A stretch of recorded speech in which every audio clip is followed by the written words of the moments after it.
lugar, es una maravilla como el Señor nos ha ido regalando cosas.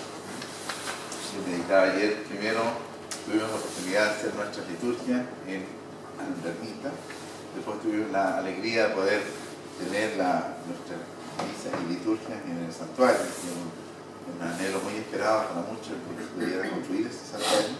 Y hoy día el Señor nos regala una madrugada en este hermoso barco con esta maravilla que yo creo que nunca pensamos en venir a hacer una madrugada acá.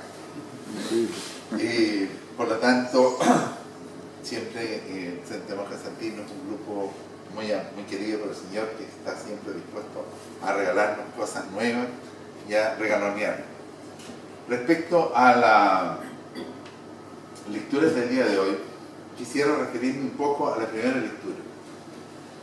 Tanto el profeta Ageo como el profeta Zacarías, que leímos hoy día, son los profetas posteriores al destierro, posteriores a cuando el pueblo judío es invadido y es tomado y llevado a Babilonia para ser la fuerza de trabajo, para ser los esclavos, porque lo que ellos querían en ese momento era embellecer la ciudad. Una maravilla del mundo son los jardines de Babilonia, y es una ciudad que se mantenía sin mayores fortificaciones, y hay un símil entre esta Babilonia y Jerusalén, una nueva Jerusalén, que es donde el Señor también quiere llevar y reunir a todo el pueblo y tenerlos en esa nueva Jerusalén que nos describe el Apocalipsis, en la cual hay un reino de paz, un reino de armonía, y que no está fortificada, y donde todos pueden acceder a ella. Esta lectura nos orienta un poco a lo que nosotros tenemos que ser como iglesia y a lo que el Papa actual, el Papa Francisco, nos impulsa a ser una iglesia, una nueva Jerusalén, una iglesia más abierta, una iglesia acogedora, una iglesia que no pone tantas fronteras, una iglesia que no discrimina, y una iglesia que muestra, es un reflejo, un espejo del amor de Cristo que es para todos, con mucha predilección y con mucho acogimiento.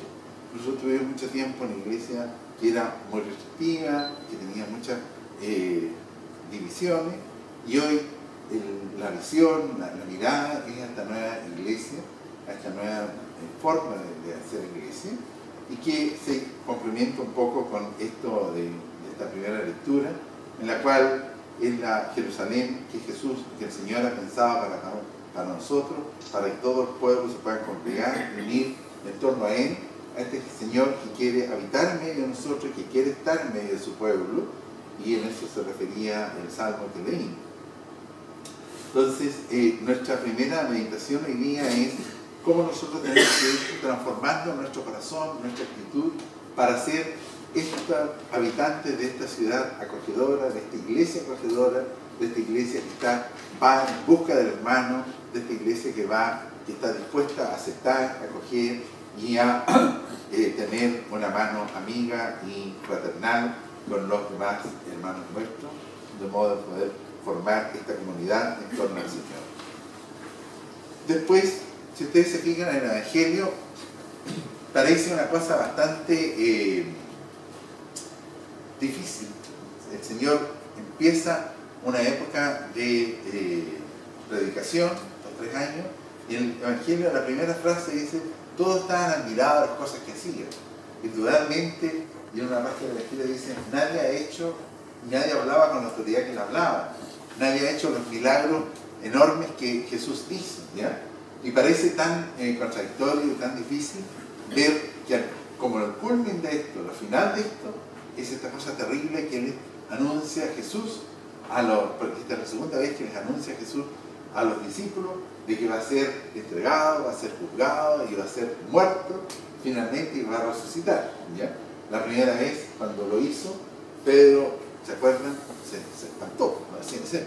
Lo aceptó y le dijo: no puede ser. Y le fue tan mal que Jesús le dice: apártate de mí, Satanás, porque tú no entiendes los caminos de Dios.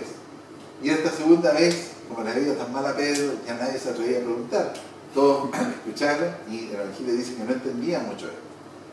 Ahora, yo quisiera que hiciéramos una meditación personal, libremente, que quisiera exponer respecto a esta situación tan maravillosa y tan, como decía, tan contradictoria, porque resulta difícil después de este Dios que viene a enseñarnos, que viene a mostrarnos al Padre, resulta que finalmente esto tiene que terminar, pasar por una situación tan dolorosa y tan cruenta como es el sacrificio de la cruz, y finalmente terminar este Señor crucificado.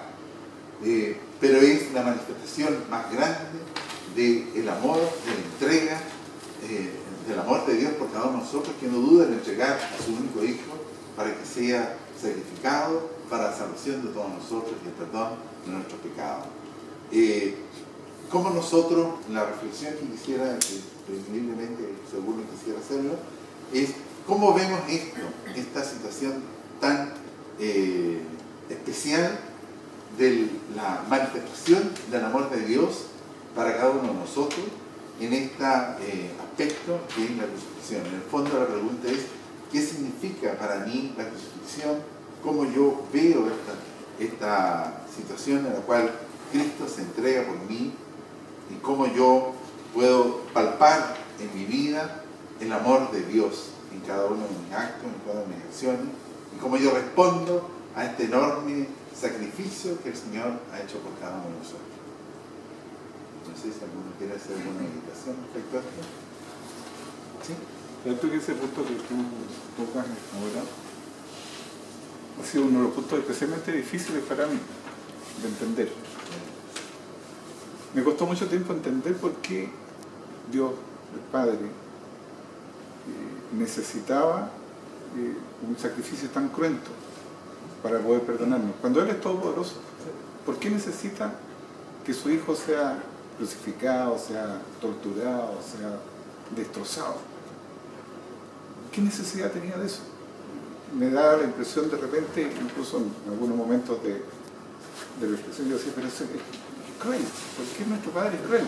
No es necesario que se haga eso. Él, si quiere perdonarnos, nos puede perdonar sin necesidad de. Pero fíjate que con el tiempo me he ido dando cuenta de algo que viene en el mismo Evangelio. Cuando a Cristo le preguntan en algún momento por todas estas señales que Él hace, y Él dice que son necesarias porque nosotros somos hombres de poca fe. ¿Ya? Y en el fondo no es que Dios nos quiera perdonar solo por su propia voluntad, sino que quiere que nosotros nos comprometamos en ese proceso. Y para comprometernos en ese proceso, Él tiene que darnos señales, ¿ya? Que las entendamos nosotros como hombres. Y eso es una señal poderosísima, ¿ya? del perdón. Y que está muy ligada a la historia, porque empieza con los sacrificios de los antiguos, que sacrificaban un cordero, sí. Y por eso después llega a ser el gran sacrificio que el del Cordero de Dios. Claro. Sí, eso es decir. Yo también pasé por muchas de esas preguntas tuyas. Sí. ¿Ya? Sí. ¿Alguien más tiene alguna reflexión respecto a esto?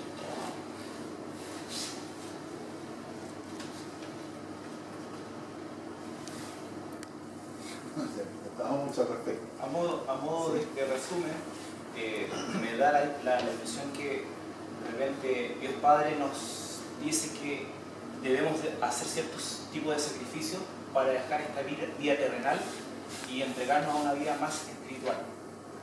Y esos sacrificios de repente, a cual más o cual menos, les va a costar tanto sacrificio como Él hizo con su Hijo.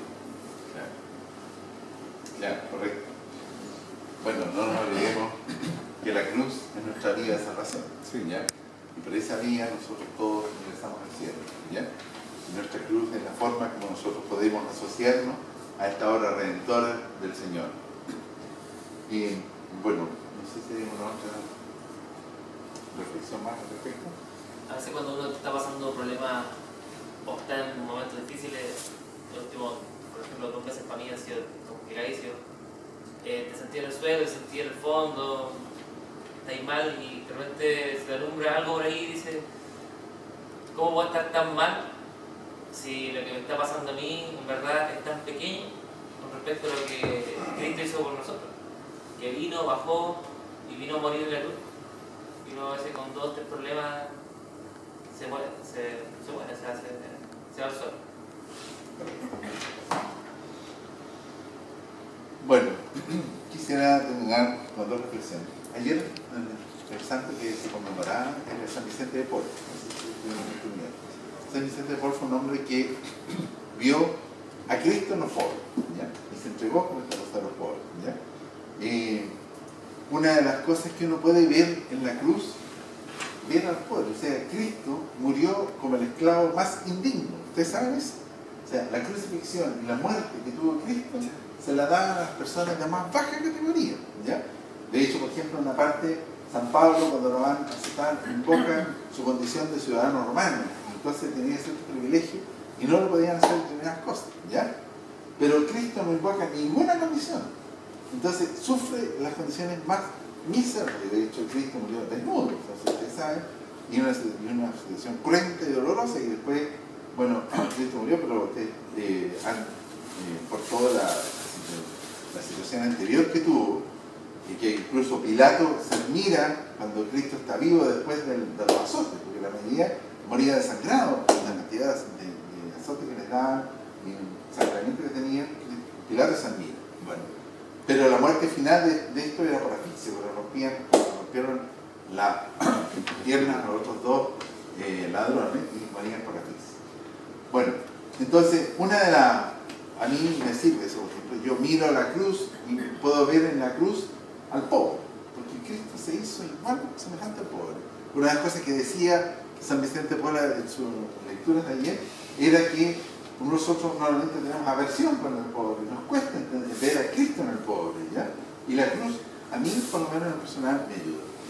Lo otro, reflexión que quería hacerle, y eso me parece que es como lo más con lo cual podemos cerrar, es el Señor tiene miedo frente a esta situación tan terrible que es la crucifixión y la muerte, ¿ya?